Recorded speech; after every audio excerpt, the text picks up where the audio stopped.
MPs are set to be recalled to Parliament to vote on a response to the use of chemical weapons in Syria.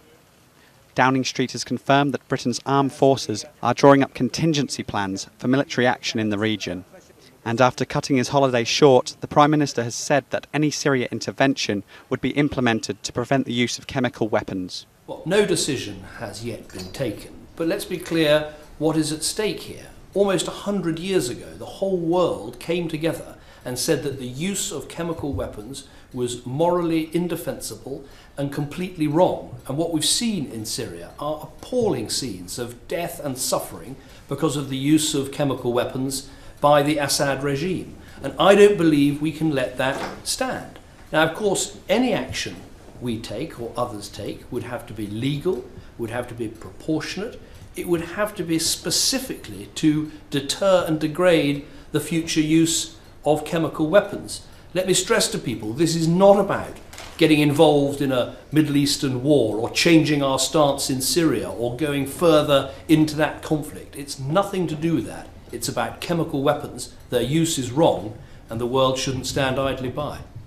Deputy Prime Minister Nick Clegg also shared a similar view on Syria, but insisted that steps have been taken to avoid any Iraq-style conflict. The murder of innocent men, women and children through the use of chemical weapons is a repugnant crime and a flagrant abuse of international law. And if we stand idly by, we set a very dangerous precedent indeed, where brutal dictators and brutal rulers will feel they can get away with using chemical weapons on a larger and larger scale in the future. These are weapons which were used on a large scale in the First World War and banned back in the 1920s. So what we're considering is a serious response to that.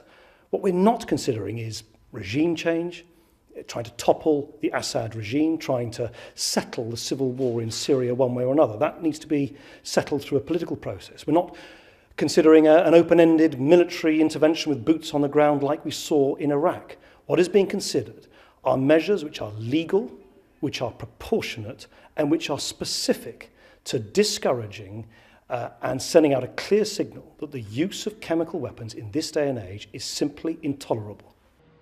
Parliament will be recalled on Thursday, where a government vote will take place on the UK's response to the Syria crisis.